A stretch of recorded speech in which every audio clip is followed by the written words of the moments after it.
Recording in progress. Então vamos lá, Jujus. Vamos pegar o nosso card. Oi, Gabi. Fazer a nossa prática junto com a Arushi. Finalifax. Então, pera um pouquinho, deixa eu só desativar os mix, caso alguém chegue muito animado, assim, com o microfone ligado. Então vamos lá. Bom dia, Sandrinha. Então, a Arushi diz assim: sente-se com a coluna e o pescoço eretos e flexíveis.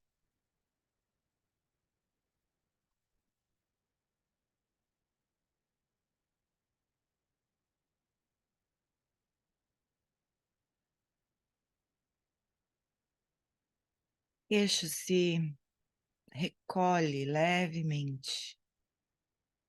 E assim é como se o topo da cabeça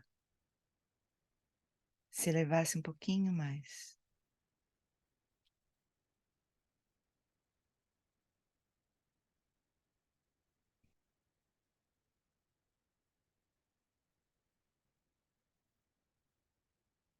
As mandíbulas estão bem suaves. Os dentes mal se tocam.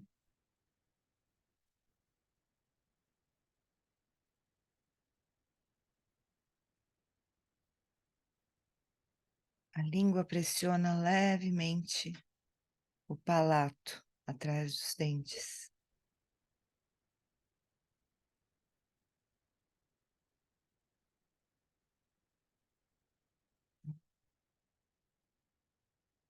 A boca está completamente relaxada, com um sorriso bem suave nos lábios.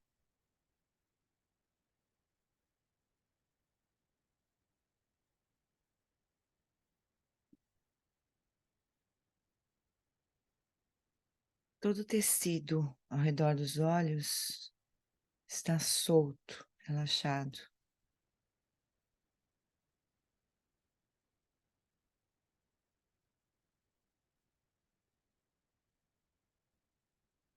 E essa é a sua face. É a face que você oferece para o mundo.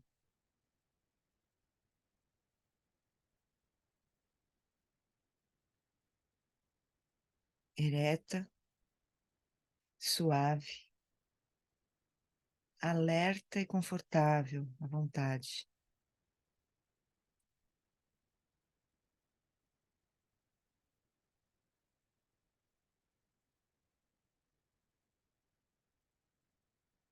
Esteja presente com a sua respiração e com o corpo.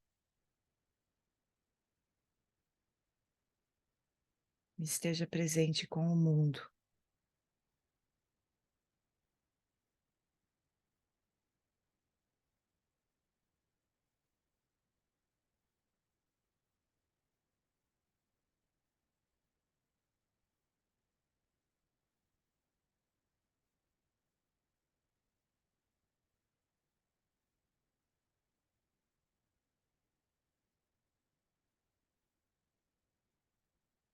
Muito bem. Então, prepare-se para não encerrar a prática. Essa prática chama, está ainda dentro de terra.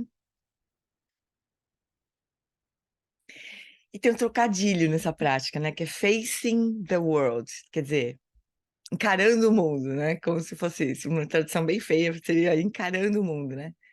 Mas é... Como que a gente... Que face que a gente oferece para o mundo, né? A gente poderia dizer. Relaxando e suavizando a face, o rosto. Bom dia, Cacá. Sem problema, estamos todos aqui.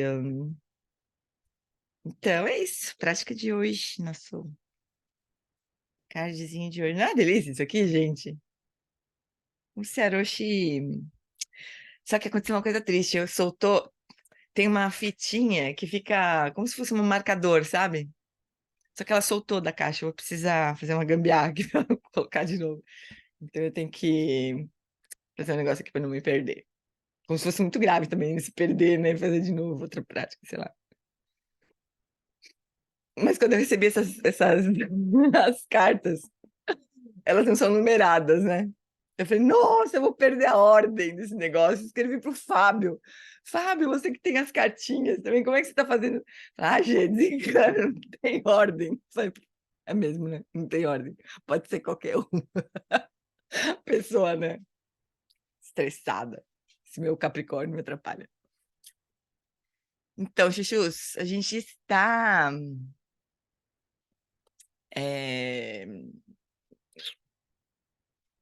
lendo a biografia da Lama, né? A gente começou semana passada, a gente vai seguir agora, então. E não sei se vocês viram, se todo mundo viu, mas vai ter um encontro com a Lama. Deixa eu ver. Poder. Vai ter encontro com a Lama dia 2 de setembro. Tem tempo ainda, né? E precisa fazer inscrição, tem um preço. Pero tem várias escalas lá de preço, mesmo se assim não der, não interessa, liga, manda um e-mail para séries lá e fala, quero me inscrever e não tenho dinheiro, mas eu quero ver a Lama, daí veja, né, não vamos perder por causa disso. E dia 2 de setembro, que dia que é? Sábado. Não tenho nada nesse dia. Isso é tão impossível de acontecer, mas aconteceu dia 2 de setembro, eu vou assistir também. Então tá, meus bens, vamos lá. Um pouquinho, deixa eu ampliar aqui. Deixa eu abrir o microfone de vocês, porque estava fechado só para meditação. Pronto, pode falar comigo, tá? Se vocês quiserem, assim, se vocês não falarem, eu vou falar até às 10 horas da manhã sozinha, né? Sozinha não, eu vou falar o tempo todo aqui. Então, falem comigo. Então, vamos lá. Vamos ver com a vida da Lama aqui. Então, ela estava dizendo aqui que para ela não sabia bem o que era ser aluna, né? O que significa ser uma aluna, né? Ela falava assim, impressionante, comovente. Oi, Ludi. Mas o que isso quer dizer com ser aluna? Quer dizer que eu tenho que deixar minha inteligência de lado e fazer o que o mestre mandar? Né? Mais ou menos assim? Então ela vai falar sobre isso, muito legal, né? O rico quebra-cabeça da fé. Ela não sabia e, obviamente, ninguém iria lhe dizer. Elizabeth teve que decifrar esse rico e interessante quebra-cabeça. Qual é a compreensão da fé no caminho do meio, né? Nessa escola do caminho do meio? Nós podemos ter fé enquanto usamos nosso próprio discernimento? Né? Dá para fazer as duas coisas ao mesmo tempo? Em que medida, né? E existe um caminho além, como seu professor coloca, da cegueira e da dúvida? Por anos ela ficava chateada quando outros alunos contavam que realmente viam contra o Rinpoche como um Buda em forma humana, com extrema admiração. Não que ela não achasse maravilhoso, mas secretamente ela sentia que a sua percepção não era inteiramente pura. Lembra que o professor dela era o marido, né? Então, semana passada a gente falou disso. Como é que faz para ver o marido como um Buda, né? Se você vê o marido fazendo todas as coisas que uma pessoa comum faz, né? Então, realmente, não é uma coisa simples. E ela, secretamente, ela sabia disso, né? Embora ela achasse de extraordinário, mas... Então, nos perguntamos, o que aconteceu com a minha devoção? O que realmente acontece é que começamos a questionar nós mesmos. Por que eu não posso ser como os outros discípulos, como os discípulos sobre os quais lemos nos textos? Esse grande dilema vem de se ter uma visão muito, muito estreita sobre quem o professor é. Então, a relação professor-aluno só funciona se for baseada na confiança e no abandono de conceitos comuns. É como se fosse um outro jogo, né? Como se a gente precisasse realmente abandonar os referenciais comuns, porque são esses referenciais comuns que a gente tanto preza, tanto... é o que eu acho, é o que eu aprendi. Isso pode ser exatamente a nossa prisão, né? Sem que a gente enxergue, não só que a gente enxerga, a gente acha o máximo, a gente se acha, né? E é justamente muitas vezes essa forma de pensar que nos aprisiona, né? E a gente se tranca no caminho, a gente não enxerga o que está além disso, né? Então é realmente um jogo ali, né? Como é que eu faço para o que eu realmente posso abandonar, o que não, né? Então a gente pode passar um tempão fazendo isso. Então, quando pensamos no professor como um Buda perfeito dessa maneira comum, temos uma ideia muito limitada e artificial do que é isso. A gente pensa assim, essa pessoa comum, que faz as coisas comuns, ela é um Buda também? Como assim, né? Então, o que acontece é que quando o nosso professor faz algo que nós não entendemos, nós não conseguimos manter essa visão grandiosa e estática. E o perfeito começa a desmoronar. Então, nós começamos a fingir um pouco a nossa devoção, forçamos um pouco a barra. A gente faz de conta que não está vendo, né? E tenta encaixar. No livro físico, calma, peraí. Ai, tá. No livro físico. Putz, grilo, você quer poder de uma pergunta aberta. Eu não estou com o livro aqui. Sorry. Desculpa aí, a Lama Elizabeth está no. Tá no. Olha, a minha tá assim, página 209 no Kindle, mas nunca é exatamente igual, assim, do livro físico.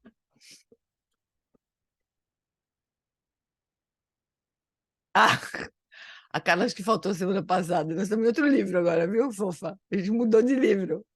A gente está lendo a biografia da Lama no da Poder das Daquines. Ai, desculpa, eu faltei mesmo e eu não É, consegui tadinha, assistir, desculpa, então desculpa. Eu falei desculpa. rapidão assim, mas para quem faltou, não dá para Tá. entender mesmo o que está acontecendo aqui. Falei, Porque... nossa, essa parte eu não tenho, não achava. Falar que Tadinho. estranho. Obrigada, Mas depois eu relaxa, olho lê isso. aqui, ó. Obrigada.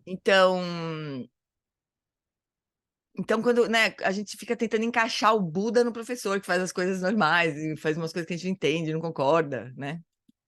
Seu primeiro livro, O Poder de uma Pergunta Aberta, que é o que a gente está estudando, Elizabeth dedica um capítulo inteiro ao desafio do professor perfeito.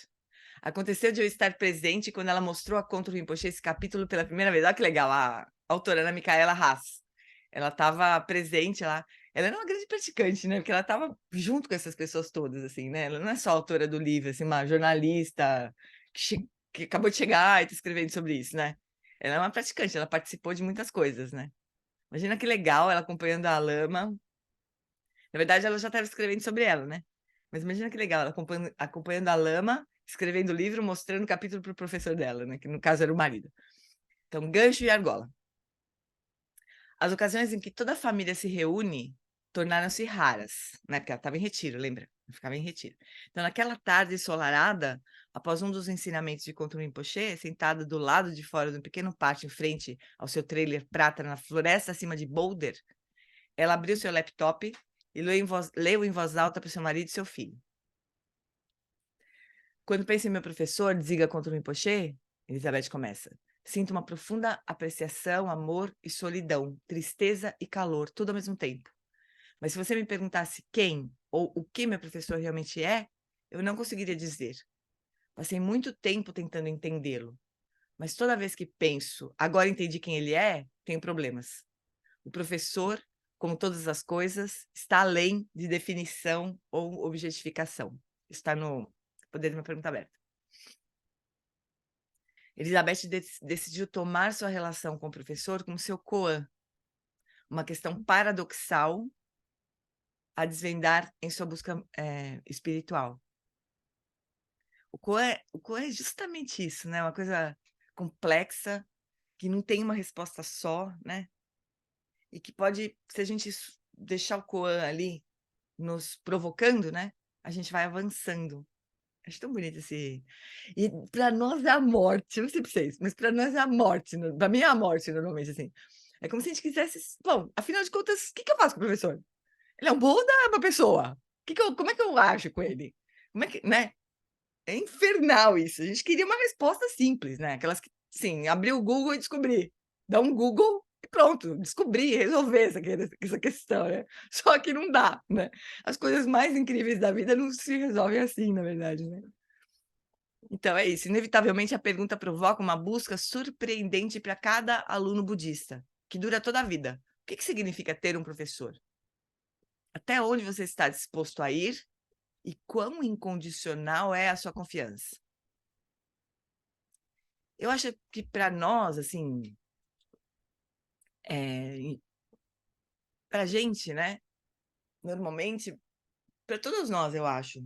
A menos que a Raquelzinha esteja aqui, mas como a Raquelzinha não está, que é a pessoa mais próxima que poderia estar aqui, né? Do que é viver com o mestre, né? E no caso da Raquelzinha, agora esposa também, bem parecido com a história da Leona Elizabeth, a gente não tem muito esse. Pode não ter isso muito forte, né? Porque a gente vê o Lama de vez em quando vê, a gente não convive muito, né? Então isso pode não ser muito um dilema muito grande para a gente, né? Mas quando a gente convive um pouco mais e ainda assim a gente quer sustentar, né? A visão de que o Lama é um Buda, aí pode ser mais complicado. A gente pode se pegar mais, assim, né? Mas a gente pode ter uma medida disso quando. Porque assim, não é só. No caminho, não é só o Lama que é um Buda. No caminho Vajrayana, por exemplo, não é só o Lama que é um Buda. Todos nós somos Budas. Então, imagina a dificuldade que é se ver como um Buda, né? Eu tenho essa natureza aqui, mas a gente deixa um pouco assim, né? A gente passa a régua assim mais ou menos. Ah, tá bom, eu tenho uma natureza búdica, mas neste momento tô meio atrapalhada, né? Tô fazendo umas coisas meio que eu me esqueci, não lembro bem, então vou fazendo umas coisas meio atrapalhadas. Não é uma coisa fácil de fazer, né? Mas é o trabalho, né? O trabalho desse caminho. Só para explicar assim, um pouco como que é para quem não tem muita familiaridade, né? O caminho Vajrayana, ele é muito lindo, assim, ele é muito veloz, se diz, né? Se diz que é o caminho veloz. Completamente gelado o café. Se diz que é o caminho veloz, porque que o Vajrayana, qual que é o que o Vajrayana tem de diferente dos outros, do caminho do Bodhisattva, do Hinayana, né? Geralmente o Hinayana, o Mahayana, eles são caminhos graduais. Então é como se a gente tivesse muitas coisas a serem feitas assim para eliminar a confusão, né? Gradualmente. E aí no fim do caminho a gente atinge a iluminação. Assim que é o caminho gradual. Ou seja, o Hinayana a gente nem atinge a iluminação, a gente atinge o grau de Arhat, né?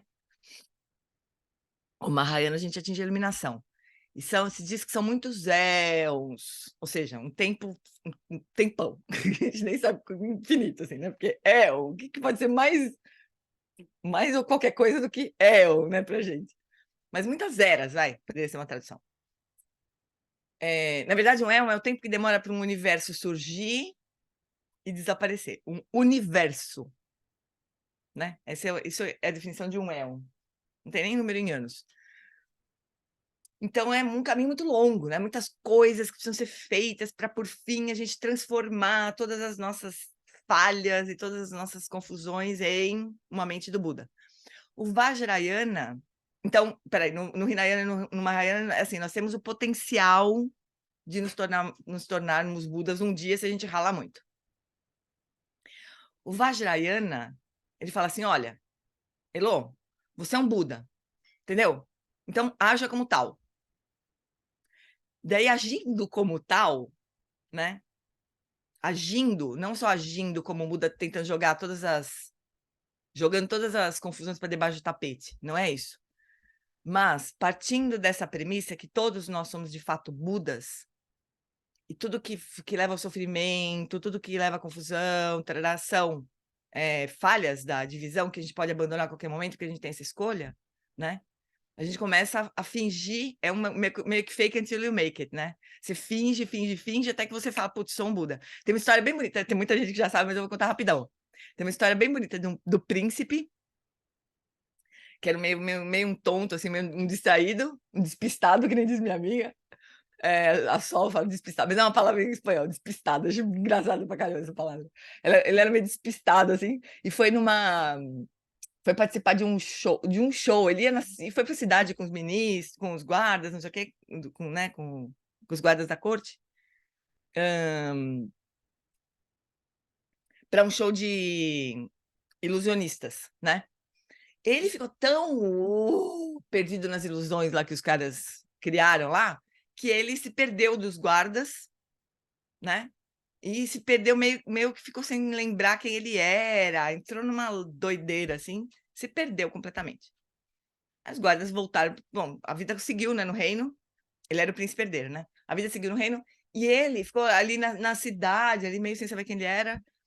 E aí começou a sentir fome, começou a sentir frio. Ele viu um grupo de mendigos, assim, né? Comendo, assim, né? Vestidos, comendo, pedindo esmola, conseguindo esmola. Aí ele falou: Meu, vou me juntar com esses caras e vou procurar comida também, né? Ele chegou lá, falou: Olha, me ensina a pedir comida porque eu tô morrendo de fome, né? Aí os mendigos: Ah, com certeza, só se der essa roupa pra gente, né? Aí ele tirou aquela roupa de príncipe dele, trocou de roupa com os mendigos, lá deu, né, a roupa para os mendigos, e buena, se juntou aos mendigos e foi pedir comida. Passou muito tempo fazendo isso, ele virou mendigo, né? Foi bom, só um mendigo, né? Aí um dia ele bateu numa casona, assim, e logo que a pessoa que abriu a porta olhou para ele, a casa era de um dos ministros do rei que reconheceu o príncipe imediatamente, né? Aí ele falou: "Príncipe, que bom ver você, muito bem, seja muito bem-vindo. Nossa, o que aconteceu?" E o cara meio, né, assim: "Meu, calma, eu só tô pedindo um pedaço de pão, não precisa me sacanear desse jeito, né. Me dá um pedaço de pão duro se tiver, se não tiver tudo bem, eu vou embora", né. O ministro sacou que o príncipe estava, né, desmemoriado, despistado, falou: "Não, desculpa, desculpa, é que você é muito parecido com o príncipe. É muito parecido. Entra, vem cá, vou te alimentar, vou te dar comida, né." Aí foi assim um banquete para o príncipe. Aí o príncipe ficou super feliz, né, que era mendigo, se achava que era mendigo, né. Ficou super feliz. Aí o ministro falou assim: "Olha, eu tenho uma proposta para te fazer. Você é muito parecido com o príncipe, né, que se perdeu, né. E o rei e todo o reino estão todos desesperados, porque o príncipe desapareceu, né, talvez tenha morrido, não sei bem o que aconteceu com o príncipe, né, o ministro não sei bem o que aconteceu com o príncipe. Então que você acha de você fingir que você é o príncipe, né? Eu te ensino como é que um príncipe se torna príncipe, como é que um príncipe se comporta, o que que um príncipe fala, como que um príncipe pensa, e você vai lá ser príncipe, né? Do rei, o que que você acha?" Aí o cara pensou: "Bom, maravilhoso, né? Eu tô aqui morrendo de fome mesmo, beleza, vamos lá." Começou a aprender, o ministro começou a ensinar como é que um príncipe se comporta, como é que um príncipe age, que ele precisaria saber, tarará, tarará. O mendigo começou a imitar o príncipe até uma hora que ele falou: "Meu, acho que eu sou o príncipe", né. E começou a se lembrar que de fato era o príncipe, né, que tinha se perdido e tudo mais. Então essa é a metáfora para o caminho do Vajrayana. Se diz que o ministro é como se fosse o lama. O lama fala para nós: "Ó, você é um Buda, viu? Então, ó, vou te ensinar como é que um Buda age. Ó, você faz isso, faz assim, dadadá, dadadá." E aí, uma bela de uma hora, a gente começa a fazer de conta que é um Buda, uma hora a gente fala: "Meu, eu sou um Buda mesmo, né? Onde que eu estava com a cabeça para achar que não era, né? Que eu era uma mendiga, né? Não, eu não sou uma mendiga." Então, essa é a metáfora, eu acho super bonita essa história. E o Vajrayana, então, tem essa, é um método, né?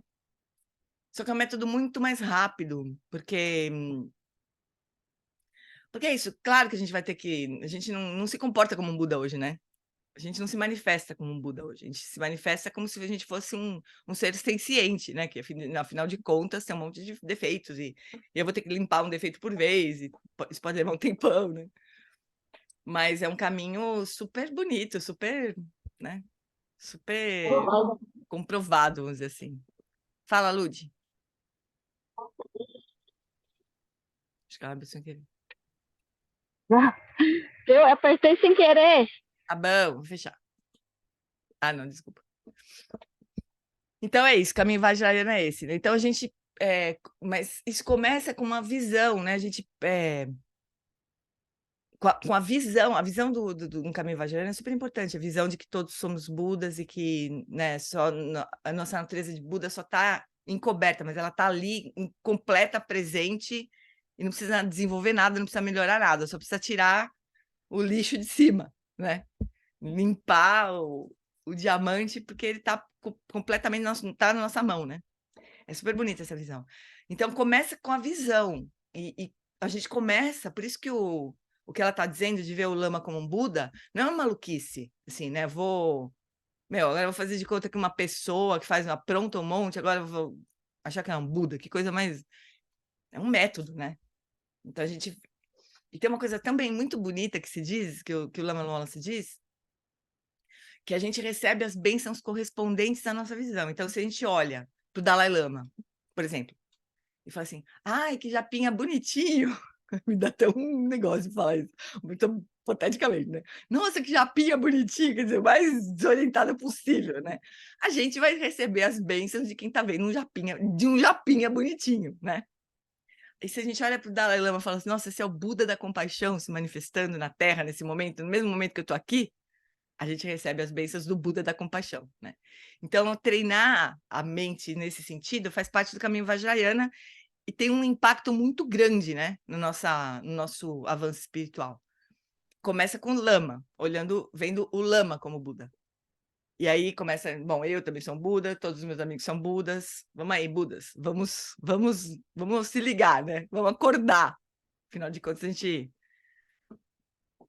a gente não é mendigo, a gente é príncipes e princesas.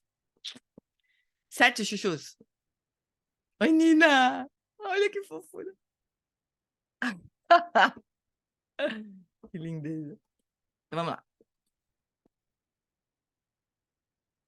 Então, esse é um koan que pode durar a vida toda, né? O que significa ter um professor e quanto que você está disposto a ir, né? Até que ponto você tem confiança mesmo, né? A Elizabeth encontrou uma resposta.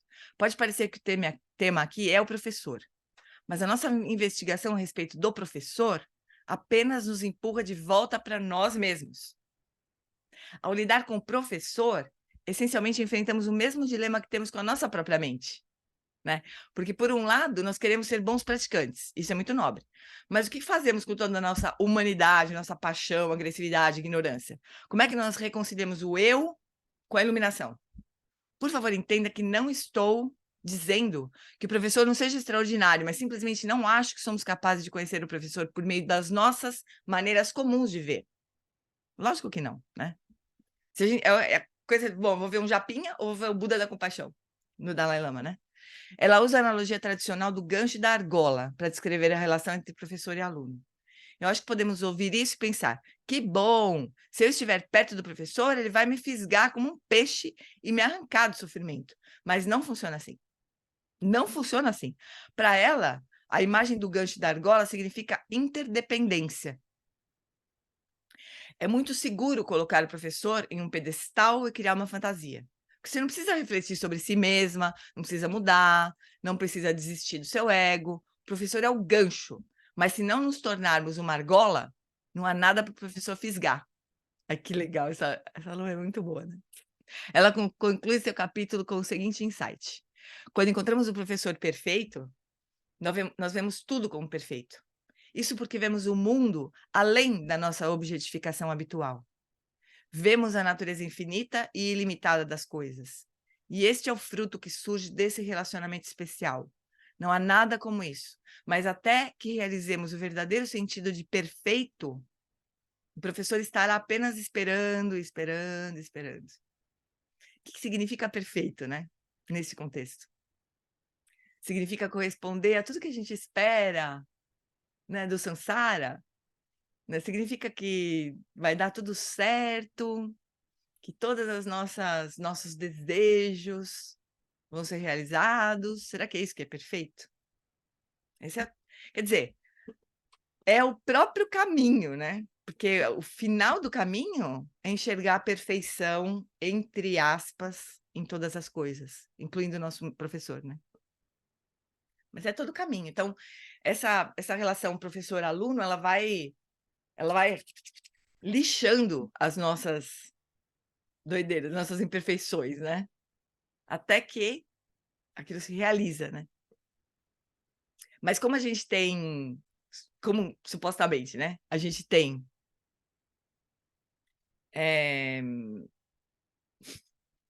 como a gente tem uma devoção, uma admiração pelo lama, né? Ele para nós, ele pode ser durante o nosso caminho, assim, pode ser a melhor aproximação de um Buda, ainda que a gente fale, não consigo chegar como um Buda, né? Mas ainda assim, ele é a melhor aproximação, ele é o que está mais próximo disso para nós, né? Então é mais fácil a gente treinar essa visão com lama do que com meu irmão, com a minha irmã. Minha irmã tá mais próxima do mundo. Mas com uma pessoa difícil que a gente vê o tempo todo, que a gente nem difícil, porque assim, difícil tá relacionado a ver o tempo todo, né? Quando a gente vê o tempo todo uma pessoa, ela é difícil, porque ela tem todas as confusões que a gente tem também, né? Então não tem jeito, a gente é um pouco mais complicado, né?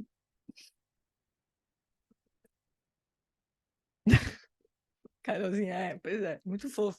A gente vê os professores como sendo muito isso, muito aquilo, muito legais, muito, ai, parece meu pai, ou ai, esse cara é muito inteligente, né? Eu lembro que o Alan Wallace, ele me pegou pela inteligência, assim, sabe? Pela agudeza, tá certo isso? Pela agudeza, né? Da mente dele, assim, uma coisa muito aguda, muito precisa, muito. Nossa, achei aquilo. Então me pegou por ali, né? Aí a relação precisa ir se transformando, né? Se transformando.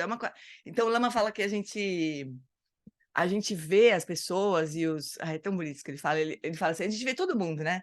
Com as nossas próprias cores. A gente pinta todo mundo com as cores que a gente tem na nossa paleta, né? A gente vê o que a gente consegue ver, com os nossos filtros, com as nossas dificuldades, né? A gente vê o outro desse jeito, né? Aí ele fala que o Dalai Lama é a melhor versão dele mesmo, porque é o que ele de melhor consegue enxergar no mundo, assim. Como se fossem as melhores cores que ele tem, a- as cores mais brilhantes, mais lindas que ele tem, são as cores que ele pinta o Dalai Lama para ele, que é o mestre dele, né? Ele fala que o Dalai Lama é o que de melhor ele consegue enxergar. Então ele representa o que ele mesmo tem de melhor, assim. Muito bonito. Mas é essa parada do professor-aluno, né? É muito bonito isso.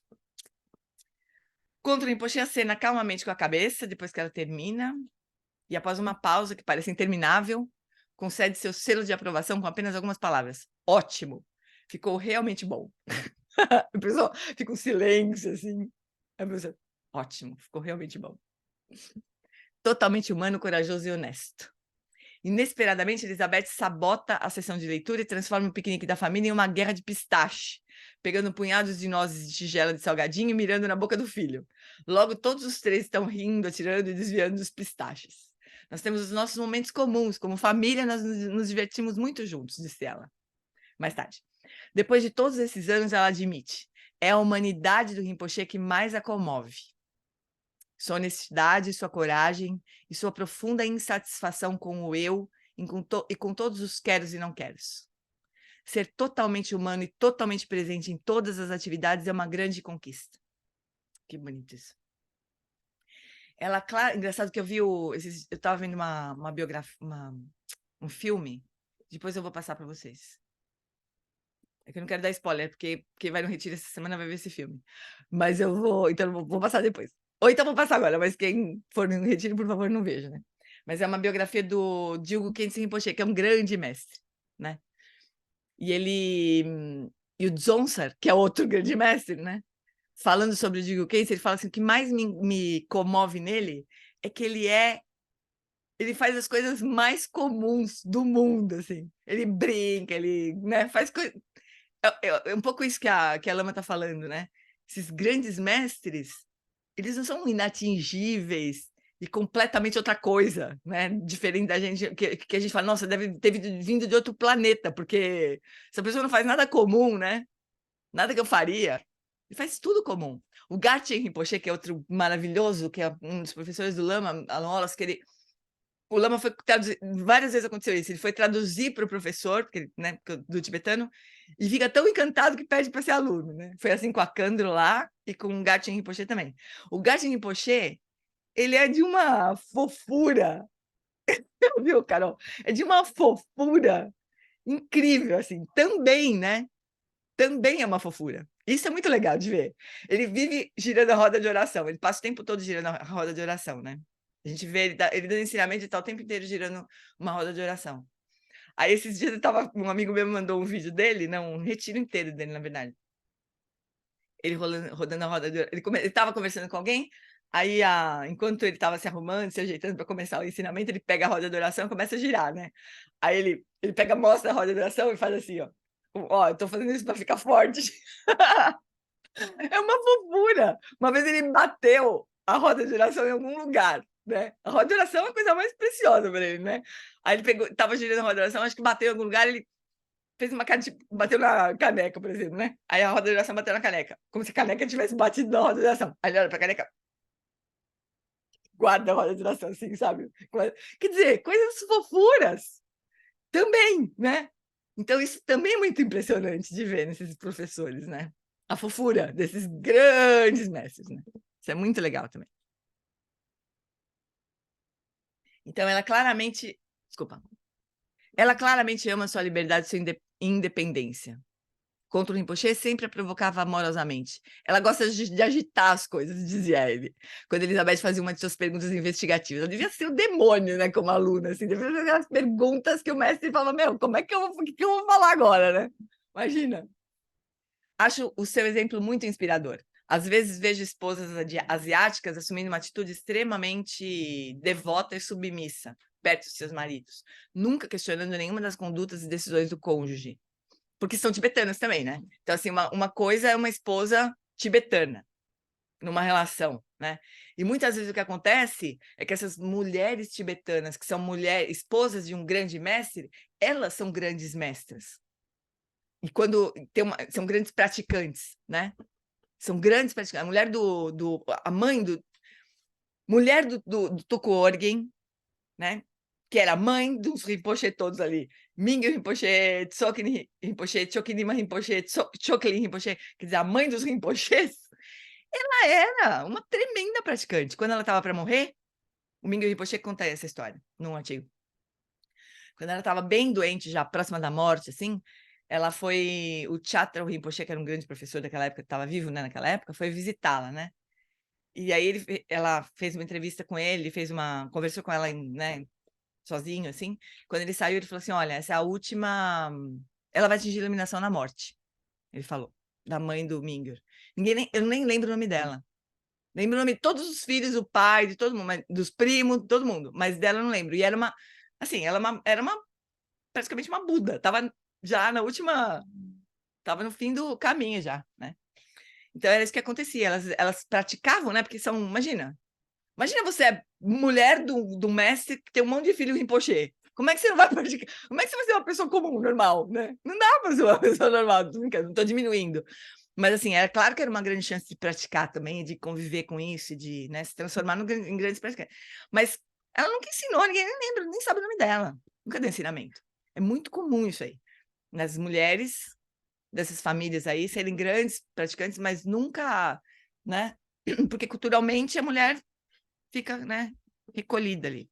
A Lama Elizabeth não, né? Já deu para perceber, né? Que ela não seria esse tipo de esposa, né? Então, ver uma mulher ocidental, autoconfiante, atingir esse equilíbrio crucial entre testar e confiar é revigorante e até mesmo crucial para traduzir o antigo conceito asiático de devoção no Ocidente, não apenas para a esposa de um professor tibetano, mas para qualquer buscador espiritual. Qual que é essa medida entre testar, né? Entre desconfiar e confiar, né? Seguindo um pavão para o Nepal.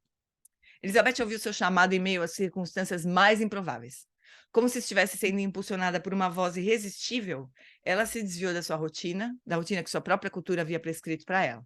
Passar 7 anos na solidão, perto de ursos e leões da montanha, poderia ser comum no Himalaia remoto, mas na América moderna é um esforço tão incomum, especialmente para uma mãe, que faz surgir uma pergunta: como que ela chegou aqui? Da onde veio essa criatura? Sua mãe, Naomi Mattis, lembra que Elizabeth e seus colegas tiveram que escolher um país em desenvolvimento para uma viagem de campo no segundo ano da faculdade. Na noite anterior à apresentação de sugestões, Elizabeth teve um sonho vívido com um pavão no Nepal. Olha só como é que as coisas são. Elizabeth teve um sonho vívido com um pavão no Nepal, um pequeno país asiático dominado por conflitos sobre o qual ela pouco sabia. Ao acordar, anunciou uma firme decisão. Mãe, eu vou para o Nepal. Não importava o pequeno detalhe de sua escola nunca ter tido uma conexão com o Nepal, né? O diretor sugeriu China, México ou África, mas Elizabeth não se intimidou. Ela ameaçou deixar a escola se eles não a deixassem ir para o Nepal. Lembra sua mãe, com seus olhos verdes lançando olhares selvagens, imitando a raiva da Elizabeth. Ela estava falando sério. Elizabeth teve que comparecer perante todo o conselho escolar, exclusivamente masculino, para apresentar seus argumentos. Acho que ela passou todo o segundo ano da faculdade apenas traçando aquele plano e quase não fez mais nada, diz Naomi, agora rindo. Claro que Elizabeth conseguiu o que queria. Aí tá ela lindo, girl power. Yes! Elizabeth Metzinga ganhou sua cabana de retiro no Colorado. Olha a camiseta dela. Girl power, fazendo retiro. Olha essa mulher e vê se parece uma pessoa que tá em retiro, isolada, no meio da montanha. Girl Power foi demais, Girl Demais, Power. né? Demais. É demais, essa mulher é demais. Ela é super pop, né? Super. E em retiro, há 7 anos. Ficou 7 anos em retiro, né? É muito legal. Uma facada na cara. Talvez sua fome espiritual tivesse a ver com um ataque que sofreu em São Francisco quando tinha 21 anos. Um estranho esfaqueou no rosto, sem motivo, do nada. A faca atingiu diretamente sua bochecha direita. Felizmente, o cirurgião plástico estava de plantão na sala de emergência, para onde uma ambulância levou. Se você toma uma facada no rosto, vai parar no hospital e tem um ortopedista de plantão, você está lascada, você vai ficar com uma cicatriz para sempre. Mas ela tinha um cirurgião plástico de plantão, né? Mas fez crescer em Elizabeth a sensação ardente de precisar de proteção e de orientação. Vim de um ambiente muito ateu, lembra ela, agora sorrindo para o caminho radicalmente diferente que tomou. Meus avós socialistas imigraram da Rússia e meu pai, um tipo socialista radical, escrevia para um jornal comunista clandestino na Califórnia.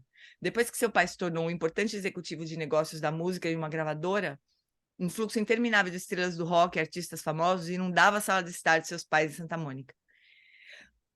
Santa Mônica, Pati, a gente ficou em Santa Mônica uma vez, eu e a Pati, num hotel.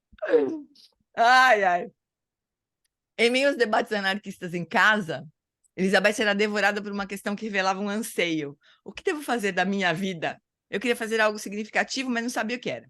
Sua mãe, uma psicoterapeuta impressionantemente afetuosa e vivaz, já estava estudando budismo com os tibetanos. Naomi também cuidava de pacientes terminais. Vou falar de novo. Naomi também cuidava de pacientes terminais. De seus leitos de morte, ela frequentemente trazia para casa uma sensação urgente de impermanência, uma consciência imperativa da preciosidade de cada momento. Ainda assim, Elizabeth teve que encontrar seu próprio caminho. Por fim, no Nepal, ela vagueava sozinha em um parque nacional, guiada apenas por sua intuição. Imagina, não sabia nada. Foi para lá, né? Porque sou eu com pavão. Na margem de um rio, ela conheceu a esposa de um agricultor local e aceitou seu convite para jantar na casa de sua família. Ela acabou ficando 3 meses na selva com essa família, sem eletricidade nem água corrente, compartilhando sua vida dura e simples, mas terrena e muito natural. Depois que ela voltou para casa, tudo que ela queria era retornar. Naomi se lembra de ela ter dito: mãe, você nunca me conhecerá de verdade até ir para o Nepal. Ao que Naomi respondeu: uau, essa é uma declaração e tanto. Forme-se primeiro e depois iremos. Relaxando na consciência não fabricada. Tá muito rápido, pessoal? Não, né? Porque é uma história, né? Tá tudo bem? Tudo bem aí? Qualquer coisa, vocês abrem o microfone e parem. Tranquilo, tranquilo, tá ótimo. Tá. Então, relaxando na consciência não fabricada. Nessa segunda viagem, junto com sua mãe, Elizabeth começou a explorar com cuidado a comunidade budista em Budanat, o bairro tibetano de Katmandu, aninhado em torno de uma cúpula gigante, onde milhares de tibetanos lutaram para reconstruir seus monastérios e cabanas humildes no exílio. Gente, deixa eu contar uma história rapidão sobre Katmandu. Quando eu era criança, tinha um sorvete que chamava Katmandu. Alguém se lembra disso? Que tem a minha idade? Tinha um sorvete que chamava Katmandu. Eu adorava aquele sorvete. Aí eu pensava, o que será que é Katmandu? Aí eu fui pesquisar. Claro que não tinha internet na época, tinha que ser uma enciclopédia, né? Aí fui pesquisar o que era Katmandu, né? Aí falava, nossa, é uma capital de um país que chama Nepal. Um dia eu quero ir para esse lugar. Eu tinha uma coisa com o Nepal por causa de um sorvete que chamava Katmandu. Que engraçado que é. Tinha mudado de nome, inclusive, a cidade. Ou, sei lá, depois mudou de nome. Ou antes era outro nome, não lembro direito. Bom, então, Katmandu. Ela foi para lá, nessa comunidade de Budanat, né? Vários dos melhores professores da época, como Dilgo Khyentse Rinpoche, Tuku Orgen Rinpoche, né? O Dilgo Khyentse, é isso que eu estava falando da biografia, o Tuku Orgen é o pai dos Rinpoches, todos mestre do Eric Pema Kunza, né? É bom a gente ir se lembrando. Eu tenho uma dificuldade desgraçada com o nome de professores, especialmente quando não é falado em português, né? Tipo, quando o Lama Lamola se fala o nome de... Porque assim, a gente fala Dilgo Khyentse Rinpoche, né? O Lama fala outra coisa, né? Que a gente não entende, assim, fala em tibetano, mas é outra história, né? Mas é legal a gente saber os nomes de algumas pessoas importantes, assim, né? A gente fazer associações e falar, pá, essas pessoas estão em todo lugar. Então, digo que Rinpoche, Tukur e Rinpoche abriram suas portas para os primeiros ocidentais e turistas que se interessaram por seus ensinamentos. Mas, de alguma forma, ninguém me tocou no ponto em que estava na época, diz ela. Foi só em retrospecto que entendi a profundidade de seus conselhos. Em um retiro de meditação com Tuku Orgen, um pequeno monastério feminino no alto do vale de Katmandu, um jovem vestindo jaqueta de couro, olha só, ela estava no retiro com o Tuku Orgen, mas ela não, né, na época não, também o Tuku Orgen não devia, é muito diferente de hoje também, né, a gente vai falar, o Tuku Orgen, pai do Mingyur Rinpoche, que dá ensinamento no Brasil toda hora, né, outra coisa, né, mas na época ela não devia fazer ideia, devia ser qualquer pessoa, assim, né, mas era o Tuku Orgen. Mas ela daí, num pequeno monastério feminino no alto do Vale de Katmandu, um jovem vestindo uma jaqueta de couro e tradicional sarong, branco indiano, se aproximou dela e falou sobre meditação. Normalmente ela se esquivava quando os homens asiáticos procuravam fazer contato, mas aquilo pareceu diferente. Eles conversaram um pouco, Elizabeth se lembra de ter pensado, gostaria de conhecer um professor assim. Seus olhos eram tão claros, ele me tocou, suas palavras ressoaram em mim profundamente. Logo ela descobriu quem ele era, o altamente respeitado Dzigar Kongtrul Rinpoche, considerado a encarnação de Jamgon Kongtrul, o Grande, um dos mais sábios e influentes mestres não sectários do século XIX. O jovem tinha acabado de devolver seus votos de monge no início daquele ano. É certo que ele se sentia um pouco perdido, procurando espaço no eremitério para se recuperar da consequência de devolver seus mantos, procurando resolver sua confusão sobre para onde ir a partir dali. A primeira instrução que ele lhe deu foi simples, mas desconcertante. Não crie. Praticar, ele ensinou, significava deixar a mente em seu estado natural, sem manipular pensamentos e sensações. Não criar castelos intermináveis de pensamentos e fantasias. Essa foi a instrução que o Rinpoche deu para ela, Dzigar Kongtrul. Pensa, gente, ela, né, uma americana indo para o Nepal, não sabe nem por quê. Aí tá lá no retiro do Tuku Orgen e chega o Dzigar Kongtrul para ela e dá uma instrução direta, assim, né, de meditação. Esse conselho era muito provocador para Elizabeth, pois em sua família de artistas, as pessoas mais criativas eram muito admiradas. No entanto, aquela instrução parecia verdadeira. Trazer a mente para casa, deixando a consciência livre de fabricações, é a instrução de meditação mais simples, mas profunda, que continua a inspirá-la e guiá-la até hoje. Instantaneamente, ela e Kongtrul Rinpoche tornaram-se inseparáveis. Isso era tudo para ela, diz Naomi, que na era pré-celular, incrédula, assistia seu futuro genro aparecer fielmente todas as manhãs nos degraus de sua casa de hóspedes. Eu me tornei sua primeira aluna e esposa quase que imediatamente, lembra Elizabeth. Ela tinha 23 anos e ele 21, quando se conheceram e se casaram. Elizabeth acrescentou o nome de sua família ao dela e tornou-se Namgyal, a palavra tibetana para todo vitorioso. Nas poucas fotos que sua mãe tirou do casal na época, eles parecem magros e com frescor de adolescentes no olhar. Nessa idade você não sabe quem é, confessa Elizabeth. Eu também não sabia o que significava ser casada, eu tinha que descobrir tudo. Os recém-casados se mudaram para uma pequena sala escondida em uma esquina da grande estupa de Buddhanath, a enorme cúpula. Vocês já viram essa... Eu vou mostrar a foto dessa estupa, para vocês verem que vocês já viram. Para vocês verem que vocês já viram, possivelmente já. Buddhanath.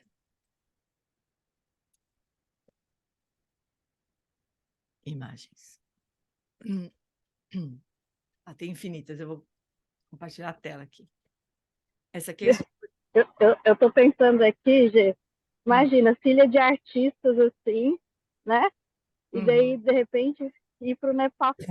Os amigos deviam achar que ela era maluca, enlouqueceu. Com certeza, vou deixar. Um pouco era, né? Assim, essa aqui é a estupa de Buddhanath. Eu nunca vi. Não sei se a Patrícia já... Acho que a Paty já, né, Paty? Já fui para lá, sim. É incrível. Pois é. Irei, tá na minha listinha. Before I Die, aquela lista de coisas que você tem que fazer antes de morrer, né? De preferência. Bora, Gê. Bora. Então, essa é a estupa de Budanati. Ela foi morar dentro da estupa. Não entenderam? Essa estupa foi erguida foi construída, né, por uma encarnação anterior de Guru Rinpoche. Guru Rinpoche, Tshissol Dötsen e Shanti Yakshita, que eram os 3 irmãos na época. Eles fizeram uma promessa de construir uma estupa para a mãe. Essa é a estupa de Budanati, né? Se eu não estou enganada, né, Patrícia? É isso mesmo, né?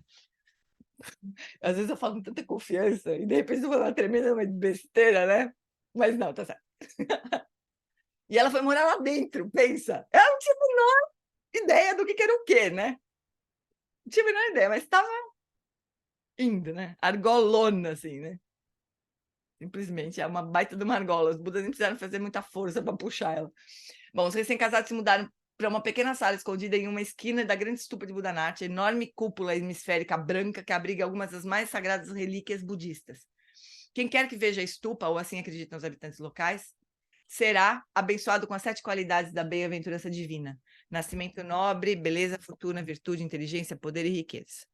Como Elizabeth vivia cara a cara com o Buda, a bem-aventurança divina deve ter sido uma conquista, uma vez que os olhos do Buda são pintados na coluna central super imponente e ele praticamente olhava para dentro da sua cozinha. Acho que não era dentro da estupa que ela foi morar, acho que não, né? Obviamente.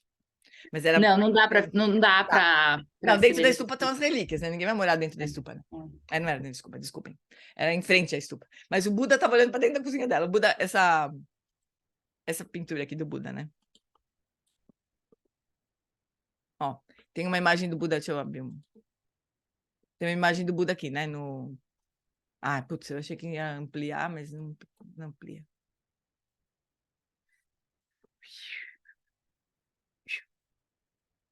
Não amplia, cara. Mas, ó, dá para ver, né? Nessas fotos pequenas. Ó, aqui dá para ver direitinho. Os olhos do Buda pintados aqui, né? Então, ela fala que esses olhos aí olhavam para dentro da cozinha dela. Fez. É muito mérito, né?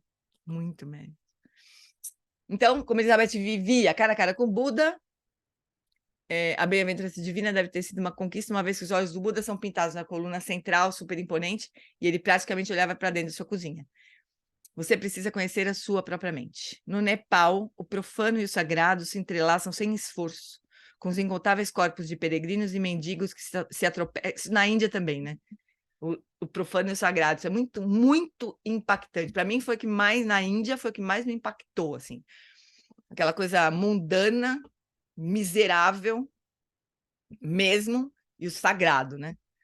Então, os peregrinos e mendigos se atropelam e se empurram ao redor das relíquias quase a qualquer hora, dia e noite. Na Índia, misturado com as vacas, com os macacos, misturado, é a coisa mais maluca do mundo, né? A estupa é um banheiro público onde garotas nepalesas baixam seus sares até a cintura e deixam suas irmãs esfregar suas costas. Mendigos com membros quebrados revelam suas feridas abertas para ganhar mais algumas rúpias. Os devotos acendem lamparinas de manteiga para rezar pelo bem-estar de seus entes queridos. Tudo misturado ali, né? Em meio ao alvoroço, Elizabeth tentava ansiosamente se encaixar, memorizar os títulos tibetanos, imitar os costumes tradicionais tão seriamente que a mãe de Kontrul Rinpoche, Mayun Tsewan Palden, a chamou de lado e gentilmente aconselhou: querida, você não precisa tentar ser uma tibetana. Você não precisa ser americana. Apenas conheça a sua própria mente. Isso a mãe do Dzigar Kontrul Rinpoche falou para ela. Né? Vocês veem, essas mães aí, por mais que elas fossem, que elas ficassem escondidas atrás da tuba do marido, elas eram assim, né? Elas tinham sabedoria, né? Essas palavras apontaram para Elizabeth a direção da verdadeira prática, além das formas culturais estrangeiras com as quais eu estava lutando. A mãe de Kontrul Rinpoche era uma praticante extremamente realizada. Ela não era uma mulher comum, era uma verdadeira yogini, explica Elizabeth. Ela entrou em um retiro quando tinha 13 anos e teve que ser persuadida a deixar seu eremitério 10 anos depois para se casar com o grande mestre Choklin Rinpoche. Muitos tiveram 5 filhos, juntos tiveram 5 filhos, 4 dos quais são mestres renomados. Embora eles estejam entre os praticantes mais realizados e gentis, pode-se sentir uma força intensa, incomum, por trás de sua bondade sem limites. Isso pode ser perturbador ou intimidador. Você precisa se manter firme, Elizabeth admite. Eu era uma jovem ingênua da Califórnia, entrando nesse estranho mundo novo. Levei algum tempo para encontrar meu caminho nesse mundo. Vamos parar aqui, amores. Bonito, né, gente? É muito linda a história dela, né? As coisas vão acontecendo meio por acaso, assim, né? Power girl, power girl. Power Girl. Puta, bicha não era fraca, né? Mas olha a situação, né? Uma americana da Califórnia, né? Aquelas menininhas, né? Frufru da Califórnia. Muito legal. Então tá, fofuras. Hoje a gente avançou bastantão, né? Nem sei quanto falta, mas deixa eu ver se dá pra ver. Ah, não dá muito pra ver aqui. Ah, vou perder. Mas é isso. Então tá, meus amores. Ô, Gê, no Oi. livro dela, No Poder, em que página que tá? O Poder das Parou. Aquiles? Não. A gente parou de ler, Poder de já uma acabou pergunta de ler. aberta? Putz, eu agora perdi, porque fui abrir o livro e perdi onde parou. Mas a gente, então, migrou para esse outro, é isso? Não, não é que a gente migrou, a gente fez um parênteses, assim. Acho, Porque. acho Ah, que foi tá. página 50 e pouco, 51, 2, alguma coisa assim. Ai, tá no começo ainda. É que começou a falar Não, muito da vida dela e a gente ficou com vontade. Página 83, o Ed tá falando. acho que é isso, Próximo capítulo 83. 7. É que semana passada eu não vim. Tá vendo? Falta na aula. Eu tava É que, a viajando. gente, Esse é poder que eu não sei bem porquê, mas no texto, na parte que a gente tava lendo, começou a falar muito da vida dela, a gente quis ler direito a Entendi. biografia E dela. aí é esse livro está editado aqui. Como? O Poder das Darkines é Da Lúcia da dessa Letra, editora. é. Eu que traduzi também. É Ah, lindo então esse tá livro. bom. São 12 histórias de mulheres maravilhosas, como ela, como Elizabeth. Tem a Joana Fax, a Candro, do Rinpoche, do Shagdu. Gê, me Eu perdi. lembro. A Oi? gente estava lendo uma pergunta aberta. Ou É. já acabou? Não. Não, Não, estamos na não, página também faltou, tá vendo? A gente 83. pega Eu assim, ó. faltei, é verdade. E aí, Não, a gente fez esse um que a gente parênteses, leu hoje, entendido, parênteses, qual que é o nome desse? o poder das Daquines. Ok, obrigada. Darkines. E a gente está na página, então, 83 da aberta. Do poder de uma pergunta aberta. A gente vai voltar para lá. A gente só fez um parênteses para ler a biografia da Lama. O Poder das Daquines tem 12 biografias. A gente só pegou a biografia da Lama porque ficou faltando, né? A gente devia, meia culpa, a gente devia ter feito isso no início. Mas a gente estava querendo, né, começar o livro, não sei o quê. Aí eu pensei assim, vou botar a Lia para falar o primeiro dia, né? Minha mamãe. Oi? Ai, desculpa, eu estava conversando com o meu gato aqui. Não faz mal. Então, a gente só está lendo a biografia dela. Que é maravilhosa, né? Que é Maravilhosa. isso, gente, Super maravilhosa. legal, super legal. Super E essa história do príncipe, Do quê? a história do príncipe, que Ah, é a história isso? do príncipe não está na biografia. Mas Não, eu sei que não tá, gente, mas é maravilhosa é também. maravilhoso. Essa história eu já chorei. Já tem várias formas de contar essa história, né? O Alan Wallace contou muitas vezes em retiro essa história. Tem muitas vezes que eu choro, assim. Porque é bonito, ele fala que o ministro é o lama, né, pra gente. O lama que fica falando, olha, você não é a Giane, você é um Buda. Você não é a Ana, você é um Buda, entendeu? Oh, lembra que você é um Buda? É o lama que faz isso com a gente, né? É super bonito. Então tá, meus bens. Vamos encerrar? Tem uma reunião daqui uns minutos. Mas vamos dedicar os méritos nossos desse nosso encontro com a lama para que a gente seja argolas maravilhosas. Porque o que não falta é lama, gancho. A gente só precisa ser argola. O resto não precisa fazer nada. Só se transformar em boas argolas. Os lamas nos puxam de algum jeito, em sonho, como aconteceu com a lama, de muitas formas. Todos nós possamos ser boas argolas.